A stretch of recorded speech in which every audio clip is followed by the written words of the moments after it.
जय हिंद दोस्तों। बिहार पुलिस सिपाही की परीक्षा के लिए आज हम लोग खान सर के इस बुक से प्रैक्टिस सेट नंबर 4 का डिस्कशन करने वाले हैं, जिसमें साथियों हमने जीके जीएस से टोटल 50 सिलेक्टेड क्वेश्चंस को रखा है। तो आप लोग पूरा टेस्ट को ध्यान से लगाइए और आज के इस 50 क्वेश्चन में आप लोग कितने क्वेश्चन के सही सही आंसर कर पाते हैं, ये आपको सेशन के लास्ट में कमेंट करके बताना है। तो चलिए फ्रेंड्स, रात के 8 बज चुके हैं, फटाफट से आप सभी लाइव में जुड़ जाइए। सभी फ्रेंड्स को गुड इवनिंग, गुड इवनिंग। तो चलिए साथियों, आज का पहला क्वेश्चन आपके सामने है। वह गुण जिस कारण कोई पदार्थ वायुमंडल से नमी को सोख लेता है क्या कहलाता है? वेरी इंपॉर्टेंट क्वेश्चन है। चलिए आप सभी आंसर बताइए। वह गुण जिस कारण कोई पदार्थ वायुमंडल से नमी को सोख लेता है क्या कहलाता है? तो याद रखिएगा, एग्जाम के लिए इंपॉर्टेंट क्वेश्चन रहेगा। ये कहलाता है प्रस्वेदन। तो यहाँ पर बी ऑप्शन आपका सही जवाब है, प्रस्वेदन। अगला क्वेश्चन देखिए, निम्न में से कौन सी एक अधातु है? चलिए क्वेश्चन नंबर 2 के लिए आप सभी आंसर कीजिए और साथियों प्रत्येक स्टूडेंट को नीचे लाइव चैट में अपना अपना आंसर करना है, जिससे आप सभी का प्रॉपर तरीके से रिवीजन भी हो सके। तो इन चारों ऑप्शन में से कौन सी एक अधातु है? सही जवाब है फ्लोरीन। यहाँ पर सी ऑप्शन जो ही बच्चे बता रहे हैं उनका बिल्कुल सही जवाब है फ्लोरीन। फ्लोरीन की बात करें तो ये हैलोजन वर्ग का तत्व है। अगला क्वेश्चन देखिए, त का उच्चारण कहाँ से होता है?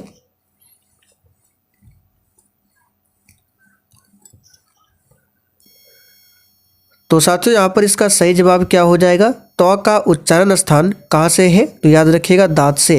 यहाँ पर बी ऑप्शन आपका सही जवाब है, दांत से। आगे देखिए, भारत की सबसे पुरानी पर्वत श्रृंखला कौन सी है? चलिए क्वेश्चन नंबर 4 के लिए आंसर बताइए। बिल्कुल एग्जाम में पूछा जाने वाला क्वेश्चन है। भारत की सबसे पुरानी पर्वत श्रृंखला कौन सी है? चलिए बिल्कुल सही आंसर दिए हैं, अरावली पर्वत श्रृंखला। ये भारत की ही नहीं बल्कि विश्व की सबसे पुरानी पर्वत श्रृंखला है। और इस अरावली पर्वत श्रेणी की सबसे ऊंची चोटी का नाम पूछा जाता है। याद रखिएगा, यह है गुरु शिखर, जो कि राजस्थान में है। गुरु शिखर यह अरावली पर्वत श्रेणी की सबसे ऊंची चोटी का नाम है। और भारत की सबसे नवीनतम पूछे पर्वत श्रृंखला कौन सी है, तो ये हिमालय है। और हिमालय जो है एक प्रकार का वलित पर्वत का उदाहरण है। आगे देखिए, किसान कॉल सेंटर का शुभारंभ कब हुआ था? और साथियों जिन्होंने अभी तक सेशन को लाइक नहीं किया है, प्लीज आपसे रिक्वेस्ट है आप सभी सेशन को साथ में लाइक करते चलिए। तो किसान कॉल सेंटर का शुभारंभ कब हुआ था? तो इसका सही जवाब है 21 जनवरी 2004 को। याद रखिएगा, 21 जनवरी 2004 को किसान कॉल सेंटर का शुभारंभ हुआ था। आगे देखिए, हिमालय के सबसे दक्षिणी भाग को क्या कहा जाता है? चलिए 6 के लिए आंसर कीजिए। हिमालय के सबसे दक्षिणी भाग को क्या कहते हैं?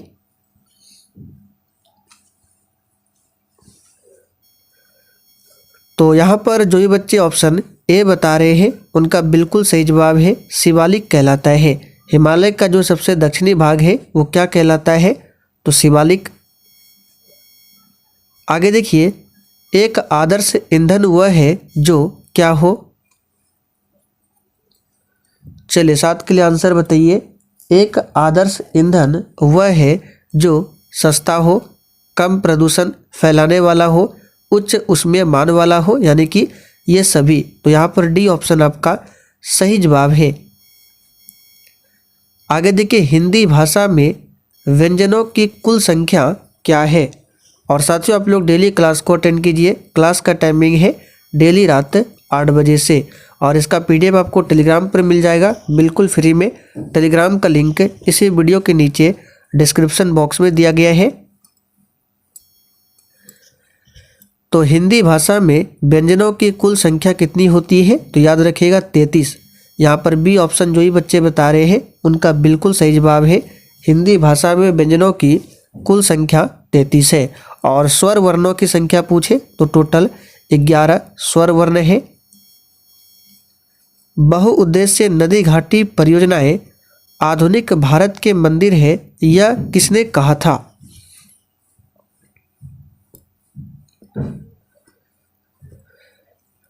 तो पूछा हुआ क्वेश्चन है, ये कथन याद रखिएगा पंडित जवाहरलाल नेहरू का है। और भारत का पहला पूछे नदी घाटी परियोजना कौन सी है? तो दामोदर नदी घाटी परियोजना भारत में प्रथम नदी घाटी परियोजना है। पौधे प्रकाश संश्लेषण के दौरान कौन सी गैस मुक्त करते हैं? चलिए 10 के लिए आंसर बताइए।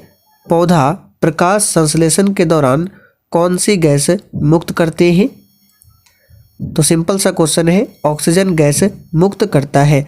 और कौन सी गैस लेता है? तो कार्बन डाइऑक्साइड। एग्रेस्टोलॉजी के अंतर्गत किसका अध्ययन किया जाता है?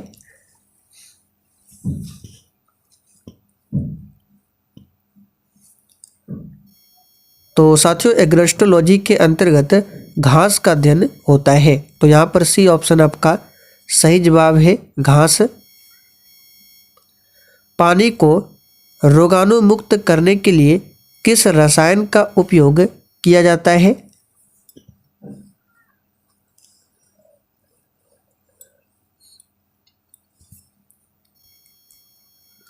चलिए बिल्कुल सही आंसर बता रहे हैं। पानी को रोगाणु मुक्त करने के लिए क्लोरीन गैस का उपयोग किया जाता है। यहाँ पर पहला ऑप्शन आपका सही जवाब है, क्लोरीन रसायन का उपयोग होता है पानी को रोगाणु मुक्त करने के लिए।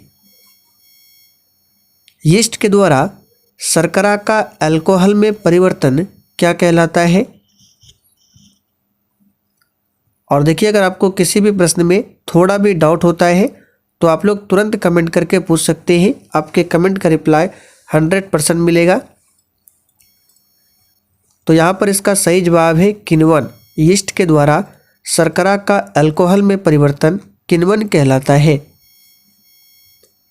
आगे देखिए, दक्षिण पश्चिम मानसून में हवा किस ओर बहती है?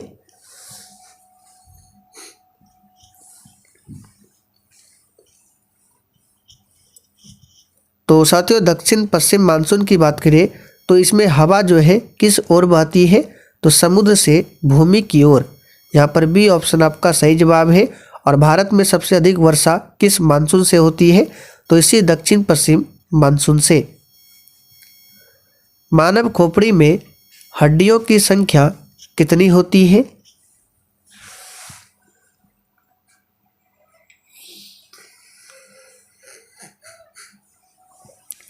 तो साथियों मानव खोपड़ी में हड्डियों की संख्या 29 होती है, जिसमें से फेस यानी चेहरा में टोटल 6 हड्डियां हैं और कान में 6।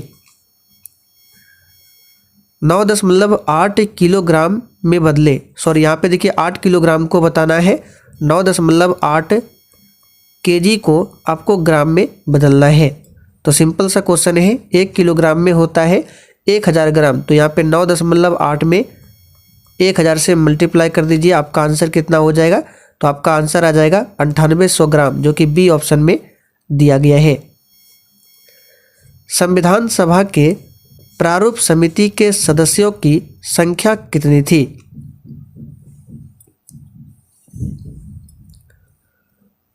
तो इस क्वेश्चन को हमने पहले भी आपको बहुत बार बताया है। प्रारूप समिति, जिसका और नाम है मसौदा समिति और इंग्लिश में है ड्राफ्टिंग कमेटी, इसमें टोटल 7 मेंबर थे। और इस समिति के अध्यक्ष कौन थे? तो डॉक्टर भीमराव अंबेडकर। भरपेट में कौन सा समास है? चलिए 18 के लिए आंसर बताइए, भरपेट में कौन सा समास है? तो देखिए भरपेट का अगर समास विग्रह करें तो इसका होगा पेट भर, और इसमें अव्ययी भाव समास है। निम्नलिखित में से कौन सा देश गंगा को साफ करने में अहम भूमिका निभा रहा है? चलिए अच्छा क्वेश्चन है, आंसर बताइए। कौन सा देश है जो गंगा को साफ करने में अहम भूमिका निभा रहा है? तो याद रखिएगा जर्मनी। वर्मी कंपोस्ट होता है?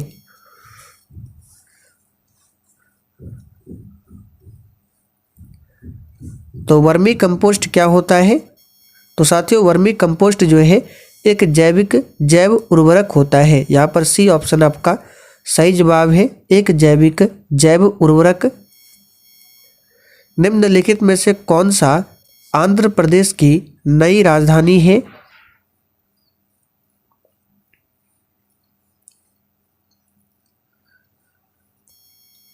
तो प्यारे साथियों आंध्र प्रदेश की नई राजधानी है विशाखापत्तनम। यहाँ पर सी ऑप्शन आपका सही जवाब है, विशाखापत्तनम से पहले इसकी राजधानी थी अमरावती। बिहार सरकार ने गरीबी घटाने के लिए कौन सी योजना चालू की है? चलिए 22 के लिए आंसर बताइए। बिहार सरकार ने गरीबी को घटाने के लिए कौन सी योजना चालू की है? तो याद रखिएगा जीविका योजना को चालू किया है। यहाँ पर बी ऑप्शन आपका सही जवाब है। ऑप्टिकल फाइबर का आविष्कार किसने किया था?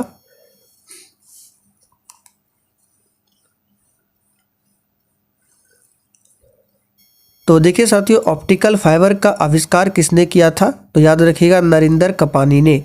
यहाँ पर बी ऑप्शन आपका सही जवाब है, नरेंद्र कपानी। और ऑप्टिकल फाइबर जिसको हिंदी में प्रकाशिक तंतु कहा जाता है, ये प्रकाश के पूर्ण आंतरिक परावर्तन पर काम करता है। 1 ग्राम यूरेनियम लगभग किसके समान ऊर्जा का उत्पादन करेगा? इसे डायरेक्ट याद रखिएगा 4.5 टन उच्च ग्रेड कोयला के बराबर। पोलियो और चेचक रोग होता है?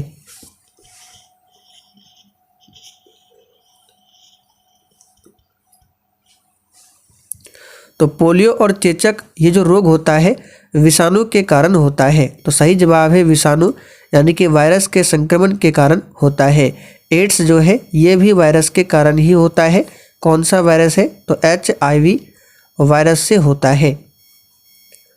क्षेत्रफल की दृष्टि से भारत का सबसे बड़ा राज्य कौन सा है? ये तो बहुत ही सिंपल क्वेश्चन है, राजस्थान है। और जनसंख्या के हिसाब से पूछे उत्तर प्रदेश है। पौधों में जल का परिवहन होता है? तो इसके लिए हमने आपको एक क्लू दिया था। जैसे जल का परिवहन बोला जा रहा है तो ज से जल होता है और ज से जाइलम भी होता है। तो जल का परिवहन होता है जाइलम द्वारा। मीथेन में किस प्रकार का बंध है? चलिए 28 के लिए आंसर बताइए। मीथेन में किस प्रकार का बंध है? तो साथियों मीथेन में एकल बंध है। किस प्रकार का? एकल है। निम्नलिखित में से किसमें साइट्रिक एसिड प्रचुरता से पाया जाता है?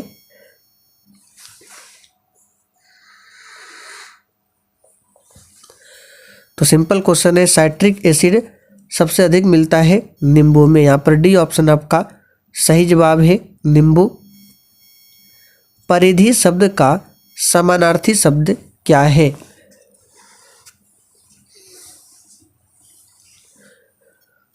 तो इसका सही जवाब है परिमाप। याद रखिएगा परिधि शब्द का समानार्थी क्या होगा? तो परिमाप, जो कि बी ऑप्शन में दिया गया है।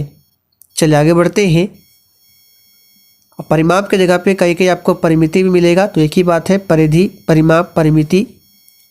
निम्नलिखित में से कौन सी नदी अरब सागर में गिरती है?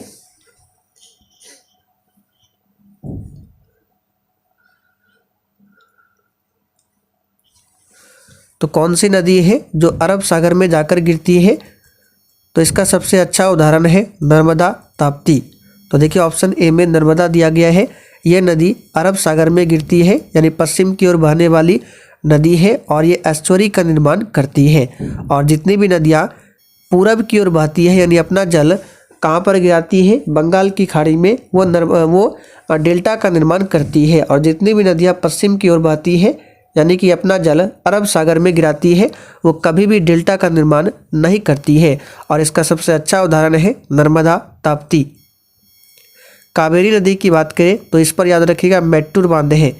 ये पूछा हुआ क्वेश्चन है, मेट्टूर बांध किस नदी पर है? तो कावेरी नदी पर।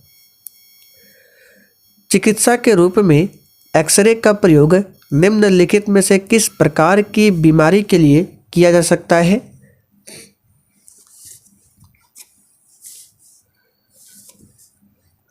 तो यहाँ पर इसका सही जवाब है विकृतिजन्य बीमारी के लिए।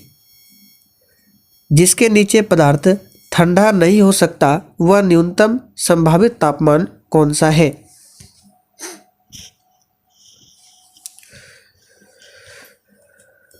तो इसका सही जवाब है -273.15 डिग्री सेल्सियस। इससे नीचे तापमान नहीं हो सकता है। मिनिमम जो होता है ये यहीं तक होता है -273.15 डिग्री सेल्सियस। एक आदमी जो भट्टी के समान खड़ा है निम्न द्वारा अधिक से अधिक ऊष्मा प्राप्त करता है। यानी एक आदमी है जो भट्टी के सामने क्या है, खड़ा है। तो आपको बताना है वो इन चारों ऑप्शन में से किसके द्वारा अधिक से अधिक ऊष्मा को प्राप्त करेगा।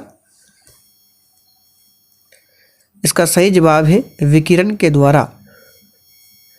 कुकिंग गैस में 90% से अधिक क्या होता है?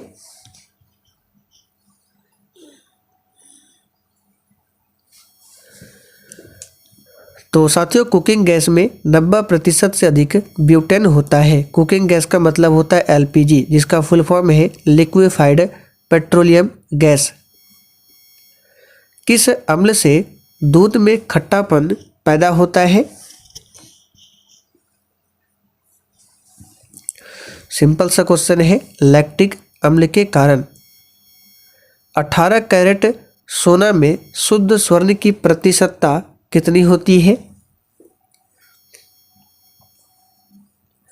तो देखिए यहाँ पे 100% की बात करें, देखिए 24 कैरेट की बात करें तो इसमें 100% प्योर गोल्ड होता है। उसी प्रकार 1 कैरेट में कितना होगा, 100/24 कैरेट 24%, और 18 कैरेट में कितना होगा तो 100/24 और गुना 18। अब इससे निकाल दीजिए, 6 से 4 बार में, 6 से 3 बार में, फिर 4 से 100 हो जाएगा 25, और 25 गुना 3 यानी 75% इसमें क्या होगा, 18 कैरेट सोना में शुद्ध सोना का जो प्रतिशत होगा 75% होगा। निम्नलिखित में से किसे भारी जल कहा जाता है? काफ़ी आसान क्वेश्चन है। ड्यूटेरियम ऑक्साइड D2O ये क्या है, भारी जल है, और इसका अनुभार होता है 20। लाफिंग गैस क्या है? सिंपल सा क्वेश्चन है, लाफिंग गैस नाइट्रस ऑक्साइड है, जिसका फॉर्मूला होता है N2O। प्लास्टर ऑफ पेरिस के सेट होने की प्रक्रिया में क्या होता है?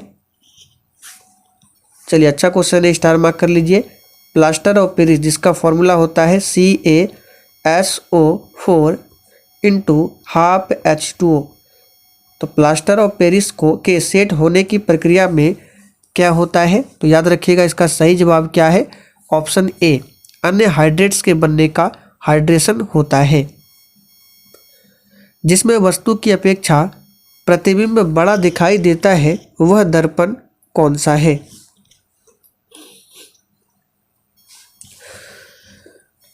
तो जिस दर्पण में वस्तु की अपेक्षा प्रतिबिंब बड़ा दिखाई पड़ता है उस दर्पण का नाम है अवतल दर्पण, जो कि बी ऑप्शन में दिया गया है। कुछ सीमा तक वस्तुओं की सभी आकृतियां संपीड़ित की जा सकती है, यह विशेषता कहलाती है।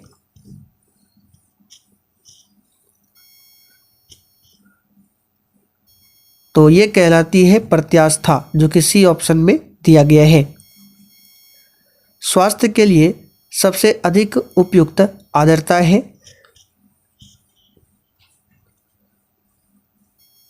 तो अच्छे स्वास्थ्य के लिए सबसे अधिक उपयुक्त आर्द्रता जो है ये 50% है। ताप के मापने की इकाई क्या है?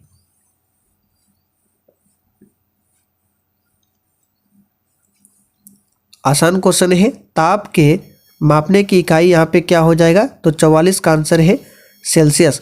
और यहाँ से एक क्वेश्चन बनता है, उच्च तापमान को मापने के लिए किस मीटर का इस्तेमाल होता है? तो पायरोमीटर, याद रखिएगा,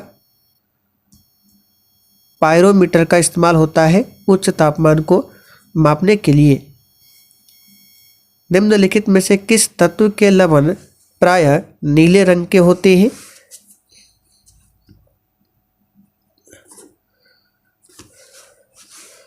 तो यहाँ पर इसका सही जवाब क्या है? तो याद रखिएगा कॉपर, डी ऑप्शन में दिया गया है कॉपर। इसका लवण जो होगा प्रायः नीला रंग का होगा। निम्नलिखित में से किस में कार्बन की प्रतिशतता सबसे कम है?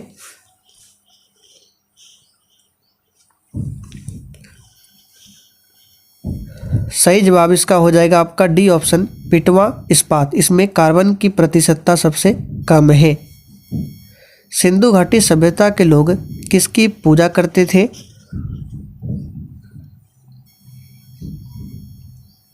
आसान क्वेश्चन है, पशुपति की पूजा करते थे। भगवान महावीर का मूल नाम क्या था? सही जवाब है भगवान महावीर का मूल नाम था वर्धमान, जबकि भगवान बुद्ध का बचपन का नाम था सिद्धार्थ। पुलकेशिन द्वितीय किस राजवंश का सर्वाधिक प्रख्यात शासक था? सही जवाब है चालुक्य। आखिरी क्वेश्चन है, खालिस्तान ने नौरोज नामक प्रसिद्ध फारसी त्यौहार की शुरुआत की थी? तो नौरोज नामक प्रसिद्ध जो फारसी त्यौहार है इसकी शुरुआत किया था बलबन ने। तो देखिए बी ऑप्शन में दिया गया है गयासुद्दीन बलबन। तो चलिए साथियों, आज के लिए इतना ही। अब आप लोग कमेंट करके बताइए आपने आज के इस 50 क्वेश्चन में कितने क्वेश्चन के सही आंसर दिए हैं।